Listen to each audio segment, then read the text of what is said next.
everyone. Welcome to Strauss Cafe Podcast. I'm Lee Strauss, and this is my co-host, Norm Strauss, who is also my husband and co-host in all things life. And welcome to Behind the Mystery, where we like to talk about historical backdrops on my cozy historical mystery series, the Ginger Gold Mysteries. And today we're going to talk about the historical backdrops from the book Murder at Bray Manor. And that book takes place primarily in a fictional town north of England. And we want to talk about what life was like for individuals, whether they're townsfolk or they're the more elite aristocratic people who had manor estates about 5 years after the war. So what do you know about, or what is your... or maybe I should just start with, my character Ginger Gold goes north to solve a mystery up at the manor of her late husband's grandmother. And, it's a difficult time because there's what the situation was for people who owned estates. They were the contributors to society. They had the wealth, they had the influence, and they were the shakers and movers. And the townsfolk depended a lot on their charitable donations and all of that. But what a lot of people found after the war years, in the First World War, is they lacked staff, they lacked money, they lacked the resources. And so in Ambrosia's case, when Ginger arrived, and she had been there once with her husband on their honeymoon, so she had seen it in its full glory. The wings had been shut down. There were only two people working, one housekeeper and one older guy who helped with some of the animals out in the yard, and the old, or what we would consider a very old car, but was new to Ambrosia, but rarely used in 1919. Well, that's when she got it. It was sort of a collapse of systems. And there were reasons for that, too. Yes. There was reasons why there were staffing problems. I made a bunch of notes here because I thought this was really interesting. So for somebody like Lady Dowager, the word dowager, by the way, more or less means a widow of somebody who was wealthy, right? Yeah, or it's also when there's two Lady Golds, like two women with the same name. So Ambrosia was Lady Gold, and her deceased husband was Lord Gold. Although I do sometimes get how these names and titles mix up. But when Ginger married her grandson Daniel, she also became a Lady Gold. So now you can't have two Lady Golds. So now you have the Dowager Lady Gold, who is the first one. So 5 years after the First World War, there was a lot of dowagers whose husbands had died in the war. And so this left them with some real challenges. So I've just got some bullet points here. You already mentioned staffing was thin and unreliable. Entire layers of service were gone. One maid might do the work of three. Skilled male servants were often dead or disabled or unwilling to return. And one of the reasons was for the lack of workers, was that women could work now in shops in an increasing way as before the war. They could work in shops, offices, and factories. Mm-hmm. Service in a place like Bray Manor was no longer the default. Wages went up for them, and so it was a completely different work environment and context. Yeah, I'll just interject that for years and years there was an upstairs downstairs society, and people, that would be their life's goal, to work in service. And there was a lot of people, if you've watched Downton Abbey, you've noticed that there's a lot of people who would be employed by these big houses to serve a single family. And suddenly now that's maybe not their goal in life anymore. They have goals now that can take them beyond service and also the demand for services down. So there wasn't as many job openings per se. And finances were far more fragile. For example, they had something at that time. There was a law, and they called it death duties, and what we would now call inheritance tax. So, and they had wartime taxes, inflation. So, just on this death duty thing, it's basically it's a tax paid to the government on a person's estate when they died, before property or money could legally pass to the heirs. Right. And that's what's different about that from today, is that the properties were largely in the husband's name. So when the husband died in the war, before that estate could be passed on to the widow, a tax had to be paid, and there was heavy taxation. And some houses had the estate was in the son's name as well. And so the husband died, and a tax had to be paid. And because the son also died shortly after, sometimes, or before, another tax. So it was a double taxation. Yes, and this is what happened with the Dowager Lady Gold, and even what brought Ginger Gold on the scene, because first Ambrosia lost her husband, and then she lost her son. So she had to pay those inheritance tax, or what were they called? Death tax. Death tax. Plus her husband had, the backstory is he had a history of gambling. So this is what sort of created the situation where Ginger was kind of offered. Well, if you know the backstory, Ginger's father and the Gold family, they were acquainted, they were friends, and so they did a deal to arrange the marriage between Lord Daniel Gold and Ginger. Ginger would get the title, which was important to a rich British man like her father, and the Hartigan money would help out with the Gold estate in Bray Manor. And so that was how Ginger even got involved in this family, was because originally this was a setup marriage, but if you're fans, you know that they fell in love anyway, so all's good. So then after World War I, now Daniel dies, right? So that's 3 men in that family that have died. And so it would have been very difficult for the Dowager. If you can imagine, if you would have visited a place like Bray Manor 5 years after the war, very often you would find whole sections of the house were shut down. Wings were closed because of the cost of heating. So fireplaces were only lit when needed, and things like conservatories and ballrooms became really like a beautiful liability. Which is what happened at Bray Manor. Exactly. Yeah. So the authority that the Dowager had often was very much carried with it the responsibility of being an accountant as well, which would have been totally, because she had to manage all these finances. Yes. So, I'm sure that Felicia tried to step in, but she wasn't really educated to do that. And so really that became Ginger's, what she did as the widow of Daniel. She took on the care of Bray Manor, which I don't want to give away what happened to Bray Manor at the end, because it's a spoiler.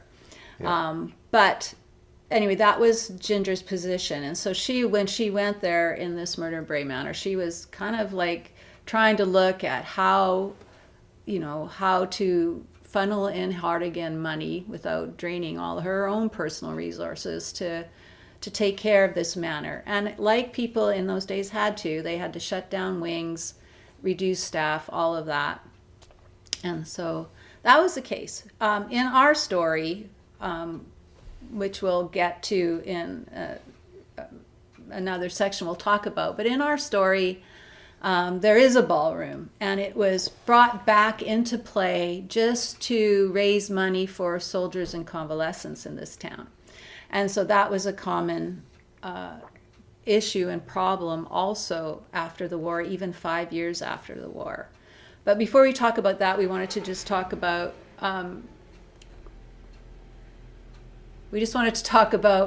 what it's like for just the normal townsperson, not your peerage person, but just your regular folk who was like running, operating in the town. And like after, most wars where men are killed, there's a surplus of women. And that was actually kind of a derogatory term that was used during that time, unkindly, that there was like a surplus of women. So women were forced to, and also wanted to take over a lot of the operations of small town life. But they also gathered together in different groups to support each other. Like in Bray Manor, it would be like there was a key group was a knitting circle, to help create whatever the needs of the town were to help deal with that. But mostly, what do you have something to add to what town life was like? Well, I can only imagine it would be a very pronounced shift in how the town ran, a cultural shift. It would affect every aspect, every level of society. And you had these women who were new to their job, where doing a job, who knows, maybe a baker or a shoemaker or something like that. It's recent skills that she had just learned. And then there'd be the older people who this was a brand new to go to get your bread baked by a woman, or own the bakery owned by a woman, or to go get the sole of your shoe fixed by a woman. This would have been a whole new thing. So I think a lot of women farmers too, farming, being that out was in a the big field. So there was like a new normal that happened for townsfolk. It wasn't an instant recovery, even 5 years after the fact. I think, there was a slow growth towards normalizing life, but it would never be the same as it was before. There was no going back, I don't think. Yeah, that's right. Once this happened, there's no way it would shift back. And so then, that takes us back to the men who did return. A lot of them suffered from what they called back then shell shock, which is like a psychological trauma that we would call today. But people weren't educated, and they didn't really know how to deal with these men. I mean, they still were kind to them and respected them, but they were a little bit afraid of them too. They were walking around with missing limbs. They couldn't sleep. They would just shout or be startled unexpectedly. And it just created this unease, I think, in a lot of people when the men came. And also there was still this this sense of what a man was supposed to be. It sort of challenged their notions of what masculinity was. And they had to, it was just a hard thing to know what to do with the men came back, because they weren't the same physically or psychologically. And a lot of them ended up in homes, convalescent homes, and the treatments were very at the beginning stages of the understanding of how to care for mental health issues. They didn't really know, and a lot of these men suffered dearly. So that was also a thing that these small towns had to deal with. I mean, I think this was also a city issue, but a lot of these men were shipped out to the country, and they would set up hospitals or abandoned homes. Some homes, all the occupants disappeared, and there was like nobody left to even live in them over the war years. I mean, I imagine, it's true that even during the Civil War, there were things, they were already realizing that men came home from the wars disturbed. But I know that during this time, probably also during earlier wars, veterans were, in the First World War, when they came back, they were publicly honored for their service. But privately, they were left to cope on their own. Right. Nobody really understood what was going on, and so you had a former, to use the shoe repair place. You had maybe the man did return from the war, but it was not understood why he couldn't continue running the business. So his wife had to step in, or something, or his daughter. Or they had to close it, or Yeah. yeah. So, so that would have been very much a part of everyday life. That would, especially as smaller the town, like you said, as the town got smaller. Yeah, because everybody knew everybody, so That's right. they knew like which houses no longer which homes and families were missing people. They knew almost everybody had suffered some kind of loss of a person, so there was this sort of group mentality of grieving, but not talking about it, because that's not really something that especially the British culture liked to do. And so there was this sort of understanding, but not really knowing how to walk into healing about all this loss. So yes, it took a long time. And unfortunately, there's not that much time between the two wars. So they barely get on their feet and they're like slammed again. So I have a question for you. We were talking about these men who return home from the war, traumatized and stuff. But Ginger was also in the war. Mm-hmm. Can you think of anything through the books? I remember thinking about this as I'm reading through them, but Ginger must have also been affected. Yes, I think so. I think Ginger was affected. You couldn't not be affected. And when I started the series, so Murder on the SS Rosa, Ginger's personality was a little bit over the top. And I think that that was her coping mechanism, was to be overly cheerful, overly happy. And I think we've seen that in some cultures, even after the war. It's like a Schlager type of thing we would call in Germany, where you're only going to look at things positively, you're only going to look on the upside, you're going to force happiness. And Ginger's personality lends to that too, but I think a lot of people, even nowadays, they hide behind their outgoing personality, where a lot of pain is buried. And so of course she lost her husband. And she went through so many. If you read The Velvet Spy, she went through. I mean, The Velvet Spy reads like every chapter is this edge of your seat gripping adventure. It's a little bit different than the Ginger Gold Mysteries in that it's far more what's the right word? Action packed would be, to put it mildly. Adventure. But yeah, so I think people cope with their trauma in different ways, and I think this is why Ginger threw herself into sort of her investigative personality too, a persona, because you're solving a problem and you're helping people.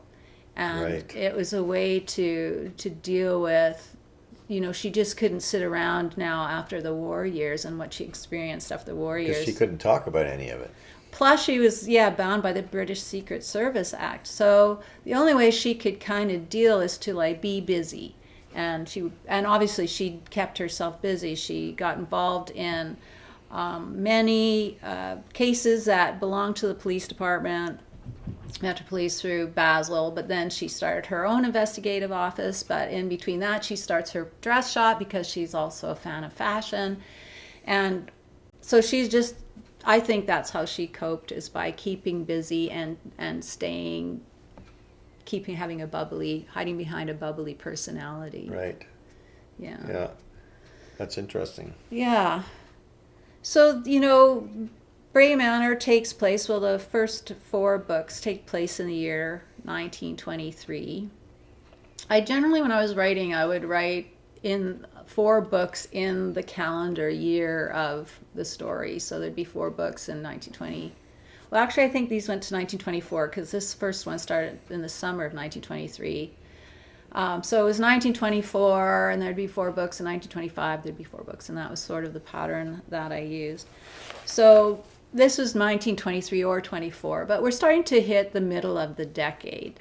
And so I think city life, people in the cities were seeing a bigger change faster than out in the country. I think the country moved more slowly. But in the cities, we started to see a lot of change culturally, with jazz clubs and music and cars on the road. and electric appliances started to come on, slow but sure, electricity, telephones. Those are more city experiences, I think, than the towns were a little bit behind the cities. So by the middle of the decade, you would see cities sort of moving away from sort of the trauma of the war, whereas the countries were still maybe felt more in the mire of it. However, as people who've studied history and all of that, we know that they're racing towards the crash and the big depression. So, but these are things they didn't know at the time. We know a lot of things they didn't know. No, so I mean, the outlook that the people had back then, especially in the towns, it was more of a position of endurance rather than optimism. I think optimism was more of an American thing, North American thing, and perhaps a London thing, being in the city. But for a lot of the folks, it was just like getting through one day at a time, and just sort of trying to rebuild that way. So that's the historical backdrop of my book, Murder at Bray Manor. Each week we're going to put out a podcast that talks about the next book and what the historical insights. The next one will be Murder at Feathers and Flair, so that will definitely have more of a historical fashion emphasis, so I hope that you'll join us for that. But also there's probably other things I haven't checked into, but I'm sure it'll be fun. So please let us know in the comments if you've learned anything or if you have something to add to what we talked about today. We'd love to have this discussion. We will read our comments and respond. So we would love if you did that. So yes, thanks again for joining us. It's the Bye-bye. Strauss Cafe.